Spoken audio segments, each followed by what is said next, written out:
He's a former Jesuit priest who proposes the idea that Colosseum-type sporting events are used to vampire energy off the crowds. I wouldn't at all be surprised. Right. It wouldn't surprise me in the least. He said, like, the sacrifice of human beings in some ancient civilizations here on Earth was a form of belief system that was set up for these beings to vampire energy off of. I wouldn't be surprised at that either. Okay. Now, war. Our wars here, it's the exact same thing. And to all of your viewers, I'm going to give you some homework. It is an absolute must that you go out and get the book, The Gods of Eden by William Bramley. It is an excellent introductory book that will bring you right up to speed with what's going on. It is over 80% accurate with the information in there, and I strongly suggest that people read it. It's excellent. And the 20% that isn't accurate revolves around what type of ideas? Around the soul and the being that we know as Jesus, which I'm not going to go into. Okay. Now, how are we doing on time here? Do you still have some more time? Well, we've come here an hour so far. We'll continue. Okay, you let me know when you need to break. How are the renegade Zeta Reticulans able to manipulate Earth's most powerful governments into a position of checkmate? Oh, it's easy. That part was really easy. Number one, their technology is 2,500 years more ahead of us. Number two, because of our greed factor, certain groups of power elite are in touch with them on a physical level. Well, many of them are implanted. Many of them are so implanted that they have now become part of the gray group mind. And the Andromedans no longer consider some of these human beings, Terrans as they call us, human at all anymore. They're nothing but clones for what the Greys want. And they pass down orders, they tell others what to do, and of course the chain of command that we've established on our planet is exactly what's happening. Also, playing on the greed factor, those who are still human, they look at the fact that, well, they're here, they're the rulers, we can still maintain our place of privilege in the world, so we'll form the new priesthood.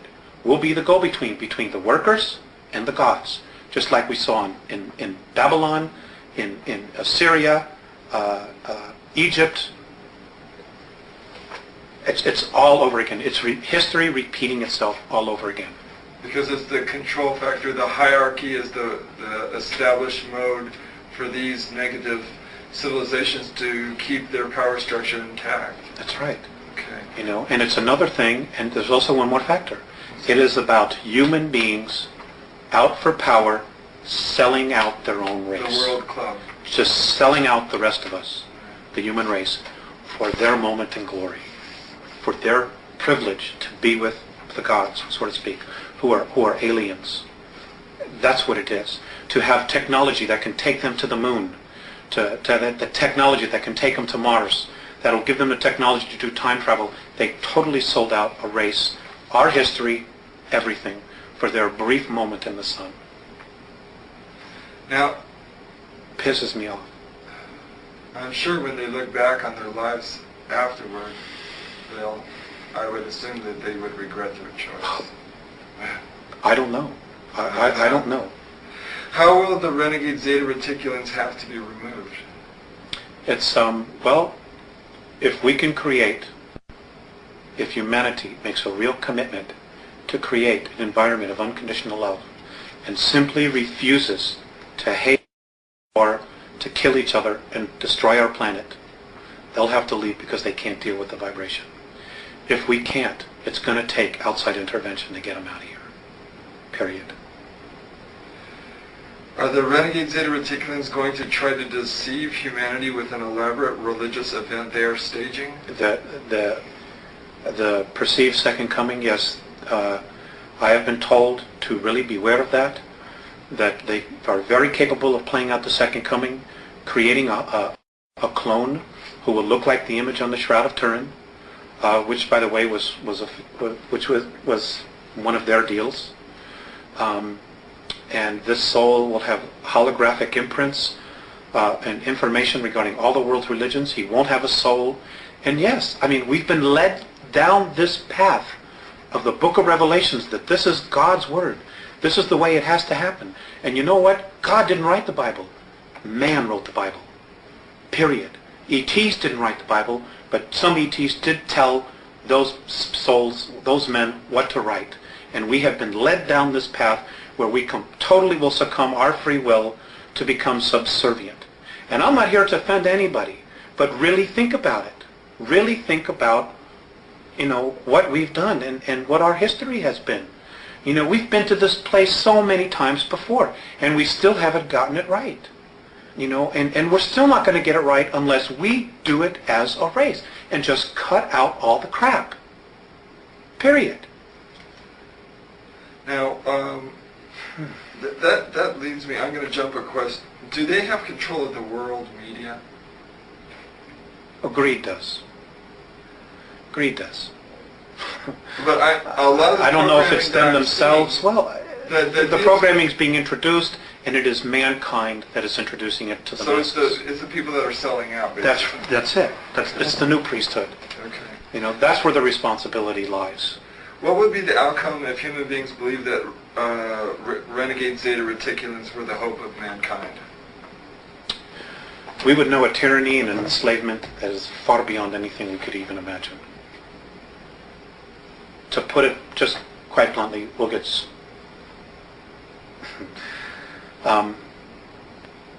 never be free again. We'll never be free again. We will be stuck until we're rescued by an outside force. We ourselves will not be able to break free. That's the bottom line. And right now, we have an opportunity. There is a window of time for us to break free, to do it ourselves, to really make this incredible leap ourselves so that we can have the benefit of taking responsibility for it. Now, in that passion that you talk with right there, that passion that we have, if we want to break free, should be manifested into the spirit of love? Yeah, love, that's the bottom line. It's brotherhood. It's knowing that, hey, we're a race. It doesn't matter the color of our skin. We are a race. And we're being messed with in a big way. We're being manipulated in an incredibly audacious way. They're just mocking how stupid we are when we're really not stupid. But nobody will tell the truth. Nobody will come out and say, hey, none of this is right. We were never meant to live this way. And they had no right to come down here and mess with us the way they've done that. And the real strength in us, in our own permanent evolvement as a race, will come from us standing up, taking a stand and saying, you know what? No way. We're not going to do this. We're not going to destroy ourselves for your enjoyment so you can feed off of us. You have no right to manipulate our governments, to create wars. None of this was right. And that's it. We need to stand up as a race, exercise our free will and say, you know what? We don't want to live this way anymore. We want to create a real future where our kids will have an opportunity to be whatever they want, to live in an environment that's clean, that's free, where they can have water to drink, where they can go out and eat fruit, where they can play in the dirt without getting radioactively toxic. All of this stuff that we're doing to ourselves. So the people with weapons, the police, the military people, these people need to be persuaded and persuade themselves that they can lay down their weapons, that they don't need to use them against other human beings, that they can love other human beings, interact with them without a violent or power control type of situation going on. I'm not saying that there aren't some human beings here that definitely don't have some serious problems. I'm not saying that at all. There are some who do. But the bottom line is, when you look at the whole picture and you go up the ladder, okay, we are not the enemy. The enemy isn't human at all. But it's pushing all our buttons so that we're so busy looking at each other and so neurotic about each other that we're not looking at the real reality here, the real cause, which is another race or races that are here who are totally playing games with us, feeding off our energy, and hoping that we destroy ourselves so that they can keep the planet and themselves. really, let's say who it is again. It's the Orion group. It's the Orion group. It's a group that is on its way here now from Alpha Draconis. They're the real culprits behind this whole deal. Alpha Draconis or Orion, or both those two? Alpha Draconis, they're the real culprits behind this whole thing. Above Orion, above the Orion group? Yes. Okay. Yes. So then there's hierarchy, Orion, the Orion group, then you've got the Greys. And where did the Giza intelligence fit in here? They were just a group. They were totally independent. They came in and did their own thing. They were perceived as gods, and they played the role out. And they got stuck in it. You know, they got stuck in the ego part of it. We're gods. We can do this. We have all this technology. And they just played it out for all that it was worth. Okay. But to be honest with you, at this point, they're not really much of a factor anymore. You know, Giza intelligence. They're not much of a factor at all anymore. What should a human being do if they encounter a renegade Zeta Reticulan? What would your advice be? Stand in their truth. If you can't run, stand in your truth and just look at them. If they try to project their thoughts into your head, you just stand firm with who you are and you say, no, you are not coming into my head, you are not taking me over, and you are not going to violate my free will. I don't give a damn who you are. Leave me alone. Period. Because if it's a benevolent, they will not try to do it. They will not try to take you over. They will not try to put crap into your head so they can feed off of your fear. Period. All right. Excellent. Okay, I'm going to skip the Giza intelligence for the moment then, and we'll go to the Alpha Draconis. Can we take a short time out? Oh, definitely. Thank you. You know, Rick, there's something else I want to stress here, and that is, and this is something that the Andromedans have really stressed. There is no race any better than us. Just because they're different, just because they're more evolved, doesn't mean that they're better. We are equal. We're just not maybe as aware as they are. But that doesn't mean that any race is any better or any less. In fact, we're all equal. So we should not worship anybody. Hell, no. Absolutely not. That's how we got into this mess in the first place. Right. Absolutely. If you want to worship somebody, worship the God within you. That's it. Worship no one else. And if you're going to have a tyrant in your life, let it be that part of you that's critical of you. Let that be your only tyrant. Don't give anybody else any power outside of your physical form to be a tyrant, to control you, or manipulate you in any way. Be yourself. Because if you are yourself, you're a part of God, and that part of you knows what to do. It knows the right way to live. And, you know, and this is really interesting. Because of our genetic makeup, the 22 different races, and all of the DNA and the racial memories that we have and the genetics that we have, because of the fact that we are spirit, do you know, and this is an incredible thing, do you know that the Andromedans actually consider us royalty? They consider us royalty. We obviously aren't acting like royalty, but we're the only ones in our galaxy that can make the claim to having the genetics that we have and the possibilities and the capabilities of doing what we can do as a race. We're the only ones.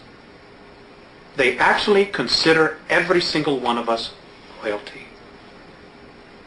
Now, think about that. I guess all beings that would try and be spiritual and raise their spirituality in essence would be royalty. You know? Yes, I suppose that's true. Talk a little bit about the ringleaders then of this whole orchestration that's going here on Earth. According to your Andromedan sources, there are 22 races originally colonized the Earth, the first race being the reptilians from Alpha Draconis. What was the nature of their colony here? Well, they're Hyperborean. Basically, they're explorers. And they're also genetic engineers. They would just colonize. They would take samples. They would hang a flag and say, this belongs to us, just like we did with the moon. You know, but so, like we did with the moon. You know, but so, we weren't the first ones there. Exactly what we've done. They were explorers. And they would just go to a place, they would see what was there, they would explore it, if there were minerals that they needed, if there were other life forms, organisms, whatever it was that they needed, they took, and then when it was done, they had enough, they moved on, and just kept exploring and expanding their their realm of exploration or territory. And you said they were dumped here. Originally, Right. originally they were. They were Right. dumped in Alpha Draconis. Nobody knows exactly where they came from, and my understanding is that even in their ancient history, they don't know exactly where they came from. But they were left in Alpha Draconis because that particular system offered them the highest probability of survival. And from there, they were able to create craft, space travel. I mean, they're magnificent in what they did, and they're to be commended for what they did. But the fact that they need to control and dominate and manipulate to the degree, sorry, I have a problem with that. And so does half of the other of the galaxy. That's just the way they are. They're the biggest bully. Nobody can beat them up or wipe them out, so therefore they have no motivation to change. So that's the space they hold. And, you know, the Andromedans actually consider them the ultimate warriors, which says a lot, you know, for whatever reasons. A lot of bullies end up destroying themselves. Well, that's something that may possibly need to happen, we hope soon, or I hope soon. You know, because we need to be free. We need to have our shackles that we've been put around us let go of, so that we can really evolve. And you know, we have awesome potential. We really do.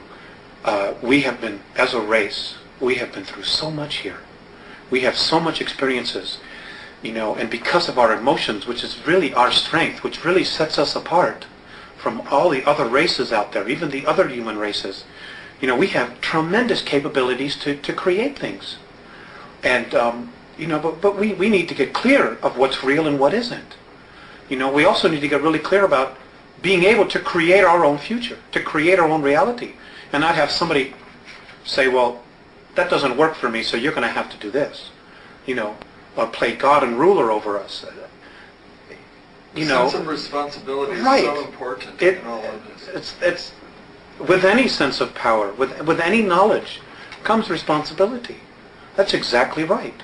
And the divine plan is one of freedom, free expression. Free expression, free expression, free expression. It is not one where they want to implant us and they say, you are going to be a worker, you're going to be this, you're going to be that. Sorry, that's not what it's all about. And if anybody tries to force that stuff down your throat, fight it. Okay, so the Andromedans tell you that the Alpha Draconans are here now. Where? There are 1,833 of them that have been living underground between 100 and 200 miles beneath the surface. They've been here, some of them have been here a long, long time. They have lifespans that are thousands of years. They're carnivorous. They are not friendly to mankind, at least the ones that are here. Are you saying carnivorous, they eat humans? Yes. And they need to be, they won't eat a dead human. It has to be alive at the time of the killing. Their preference is children. You know, and we've been told, you shouldn't talk about that. You know, there other people say, well, you better not talk about the reptilians. Well, you know, bull. You know, why not? According to the Andromedans, they're responsible for 31,712 children disappearing in the last 25 years from the United States. These children were food. And I'm supposed to just shut up and not say anything about it because people don't want to hear it? That's tough. That's tough. You know, Westchester County, in the last 5 years, 3,000 children in Westchester County, New York, have vanished without a trace. Where are they going? Why are we allowing this to happen? And why should people stay in denial about it? Now, how are they able to do this? How are they able to? How are they able to? How are they able to do it? How are they able to come up out of this from underground and do it, or do they have? There are tunneling agents systems working? everywhere. They're being helped by the Greys, and also there are groups within the higher echelon that are actually helping them acquire this. So human beings are abducting the kids and getting them to the Greys, who in turn give them to the Alpha Draconans? That's right. That's part of the deal. They won't come up as long as we feed them down there. You understand? It's about human beings selling themselves out. The echelon attitude here, the needs of the few outweigh the needs of humanity. And sorry, that just isn't right. But it's going to have to be humanity that's going to rise up and take the stand. You're just going to have to turn off your televisions. They're going to have to get in their car. They're going to have to fire everybody in Washington, D.C. that knows and does nothing. And they're going to have to do something. This apathy's got to end. Otherwise, the way we live is going to end. Period. I mean, that's the bottom line. And I'm not coming from a fear space. I'm really quite angry about the apathy and the fact that, when people give lectures and try to tell us, people want to stand up and fight with them. Look at what's happening around us. The indications are everywhere. Everywhere. The truth is now an obscure thing. The lie is the norm. There's something wrong here. What's wrong with this picture? Sorry, I'm getting crazy. No, you're not. You're expressing frustration, I think. Why, aside from the carnivorous aspect to the Alpha Draconians, why else are they dangerous to humanity? Because they don't like us. And what are they willing to do with humanity? Eat us. There's no need for us. I mean, look at where we are. Look at us right now as a civilization, as a society. Okay? They don't need anything. They have all this technology that they want. We can't really offer them except maybe work, do some work for them. But they don't need all of us to work for them. They don't respect human life in any way whatsoever. And this goes back to Lyra, to where the original war started. When they got to Lyra originally, they saw this human race that was plentiful in food, that could grow food, that could do all of these agricultural things. And mankind on a whole is really agricultural. We really, as a race, if we were left alone, would be nurturing the earth. We would be living in tribal communities like the Native American Indians did. That's really our essence, our nature, I'm sorry. That's really our nature, our essence. And, the cities and the culture that we're living in now has totally cut us off from the land, from what our real essence is, which is nature. And, we're starting to feed off each other now. It's like so bizarre. It's like when I see the Andromedans or when I've been exposed to the Pleiadians, when I see how they live and they teach and they live with each other and they respect each other, and I come here. It's like, it reminds me of that sentence that Abraham Lincoln, that quote that Abraham Lincoln once said. If you are above the earth looking down, you could be an atheist. But when I'm on the earth looking up and seeing the heavens, I know there's a God. It's like the duality. And I think enough of us, more of us, really need to start taking the perspective that what we're doing here isn't right. We need to get in touch with what's out there, with just the whole idea that, God, how did we get here? What makes me be here?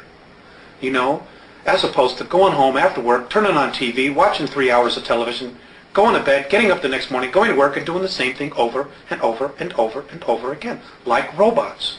Throw the televisions away. Just throw them away. Okay, what are the physical characteristics of the Alpha Draconians? What do they look like? I don't have that. Maybe it's in the car. They're ugly. I mean, they think we're ugly, too. And I guess it's all a matter of perspective and belief system. In my belief system, and I'm only taking responsibility for me, they're ugly. They're anywhere from 7 to 22 feet tall. They can weigh up to 1,800 pounds. They're reptilian. The ones that have stubby tails, if you see one that has no tail, he's of the warrior class or the worker class. The longer the tail, the higher their rank. When you see one with long tails, with winged appendages, he's considered royalty. Whenever you see one, you ought to just run like hell. You shouldn't approach it. You shouldn't provoke it. Just get the hell out of its way. Just get out of its way. Just run. There is hell out of its way. Just get out of its way. Just run. There is a way to kill them. If you can't cut off their head, they have two hearts. There's one here underneath this armpit and one here. Or if you can't get to that area and you need to slow it down, you need to hit it right above its groin area. It has a very large liver. You need to wound it there to slow it down. It is not something where man-to-man combat you're going to be able to deal with, because they apparently have the strength of 12, 15 men. They're incredibly quick. They're incredibly psychic. They know what you're going to do before you do it. And you know, if they get here in mass, we got real problems. Real problems. What do the Andromedans advise human beings to do if they encounter an alpha draconin? To leave. You leave its space. Get away. To get away. What if they can't? Then they can't. And if they can't? They'll usually be killed. And what do have the Andromedans spoken in any detail about what a human being should do if they are in that position?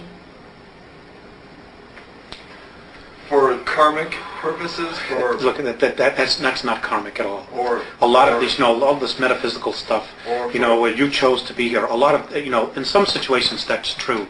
When you're creating your reality and in your space. But when you're being invaded, that's not karma. That's a violation of free will. If your free will is being violated, Alex, what should you do? You should ask for help. Okay. Ask for help. Put a call up to God. Put a call up to heaven. Put a call to the Andromedans, the Pleiadians, whomever. Just put a call up and deal with it. I don't know. That's just the nature of the beast. They don't like us. We're considered a food source for them. For them. We're a food source for the Greys, but in an entirely different way.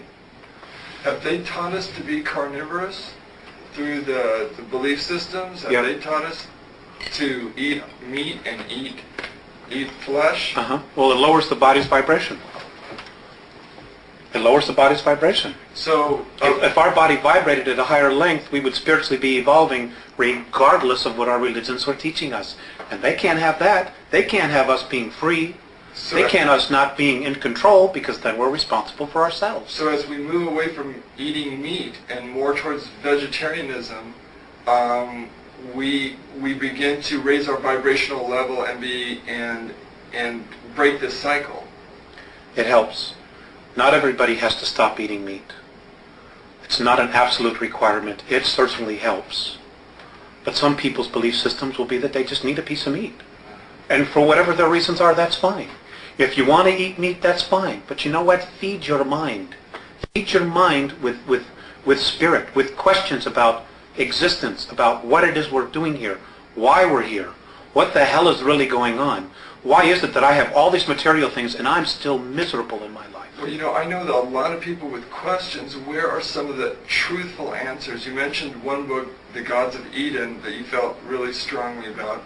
What other sources are there that you feel that we have access to, aside from our inner selves, which is actually the best place to probably begin looking?